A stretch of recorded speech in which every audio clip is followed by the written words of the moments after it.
Sí, efectivamente, mucho es lo que se ha hablado de WhatsApp en estos últimos días frente a sus políticas de seguridad.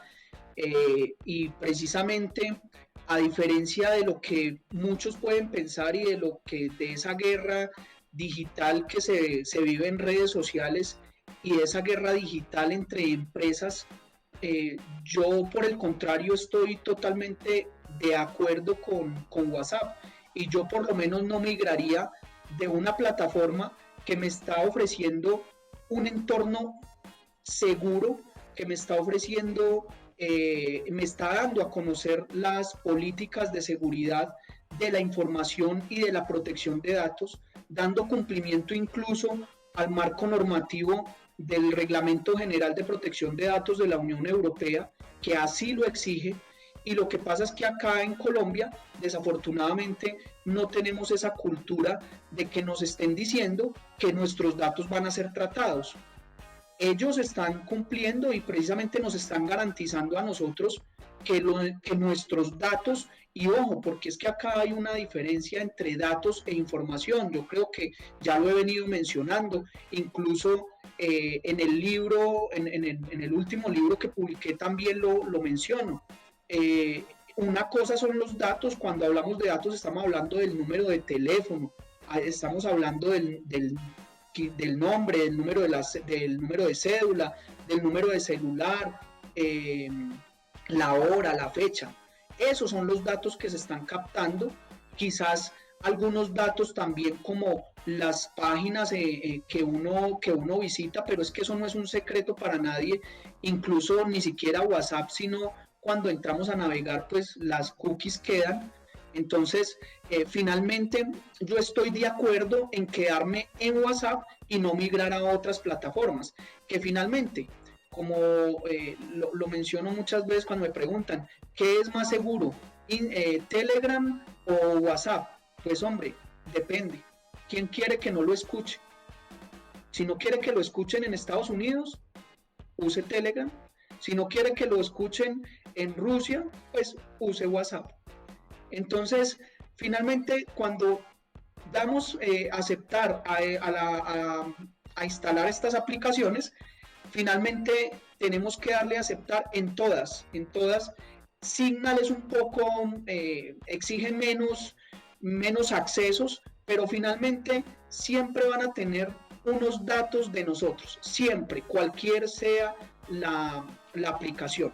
Lo importante, y vuelvo y reitero, lo importante que es que por lo menos en WhatsApp sabemos a quién, que si nuestros datos se pierden, que si nuestros datos son maltratados, que si nuestros datos y la información que allí se almacena, pues no queremos o la vemos afectada, sabemos a quién le vamos a reclamar.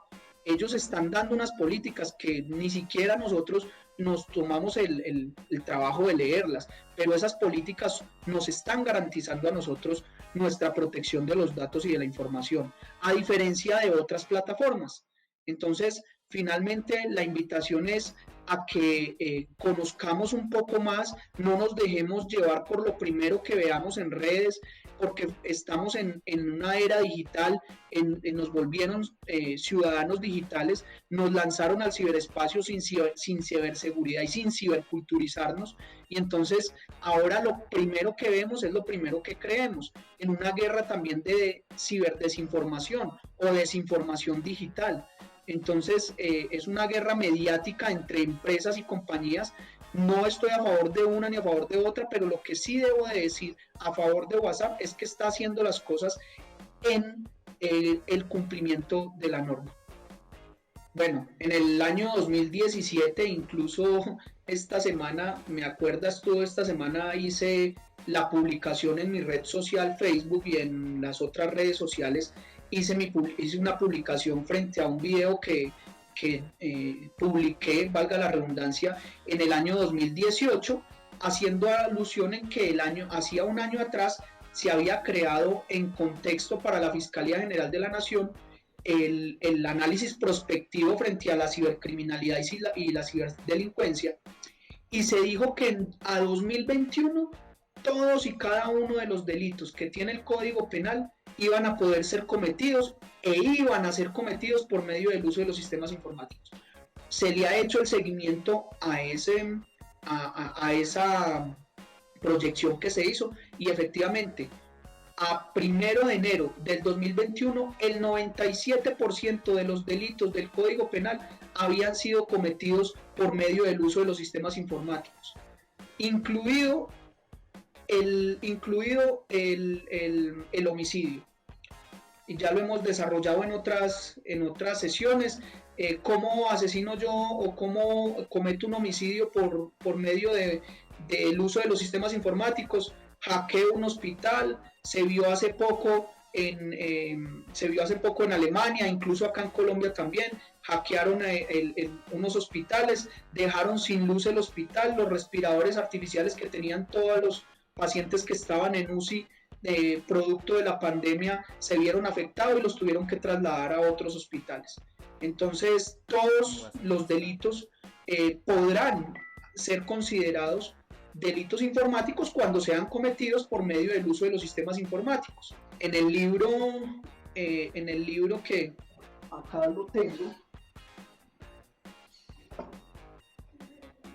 la valoración de la prueba o evidencia digital en los procesos judiciales se divide en dos partes. Una parte un poco más técnica que la segunda. La primera parte habla acerca de lo que son los documentos digitales, los documentos electrónicos, los documentos virtuales, qué diferencia hay entre ellos y cómo diferenciarlos de lo que realmente es evidencia digital y si estos documentos también harían parte de la evidencia digital que podemos encontrar para hacer el seguimiento y poder investigar en forma adecuada los delitos informáticos. Esa primera parte además también nos trae las clases de firmas, las firmas digitales, la firma electrónica, la firma digitalizada, que últimamente se ha puesto de moda que siempre decimos ahí enviamos el documento con la firma digital, cuando creemos que la firma digital es lo que ponemos la firma normal y la escaneamos, y eso no es una firma digital, es una firma digitalizada, el libro lo aclara. También tenemos un análisis jurídico del concepto de prueba o evidencia digital, las características de la evidencia digital que encontramos en los ataques cibernéticos, como lo son la volatilidad, la eliminabilidad, la alterabilidad, esas particularidades y sobre todo y lo más importante en esta primera parte son los conceptos técnicos que trae el libro frente a lo que nos encontraríamos en el ciberespacio, ¿sí? Y frente a la evidencia digital que de allí se recolecta, las fases y métodos de recolección de esa evidencia. Y ya el título segundo o la segunda parte del libro ya trae una parte mucho más jurídica, porque es un libro que es multidisciplinar, tanto para ingenieros que quieren incursionar en el tema de la informática forense, como y en el tema de peritaje forense y auditoría en informática forense, como para abogados que se desempeñan como fiscales, peritos, jueces, magistrados, abogados del litigio, y ya tiene que ver es con la admisibilidad de la prueba o evidencia digital, la valoración que se le debe de dar a esta prueba a diferencia de la valoración que se le debe de dar a los documentos digitales y electrónicos, cuáles son la jurisprudencia y cuál es la normativa internacional para el tratamiento de estas evidencias, teniendo en cuenta que los delitos informáticos son transnacionales y tienen el don de la ubicuidad, es decir, yo desde Colombia puedo cometer un delito informático en Italia, en España, y entonces cómo lo investigaría. Eso también lo trae el libro, y además trae una propuesta final y los tratamientos y la competencia internacional y los protocolos internacionales que se tienen en cuenta para el tratamiento desde la recolección hasta la valoración de la prueba o evidencia digital. Hay unos apartes también muy pequeños para no hacerlo tan técnico. La idea era que fuera entendible para todos, entonces trae unos apartes frente a la ciberseguridad y el derecho digital. Entonces, pues es una buena oportunidad para las personas que quieren iniciar en este arte de la informática forense y que quieren, o aquellos que ya están inmersos en ella y quieren perfeccionar de pronto un poco los conceptos. Es una lectura adecuada sobre todo para aquellas personas que ya están inmersas o que quieren incursionar en el tema de la informática forense. En el tema de la ciberseguridad ya hay otros libros mucho más especializados. Si apenas van a incursionar, yo les puedo recomendar un libro muy, muy adecuado, es el manual de un CISO.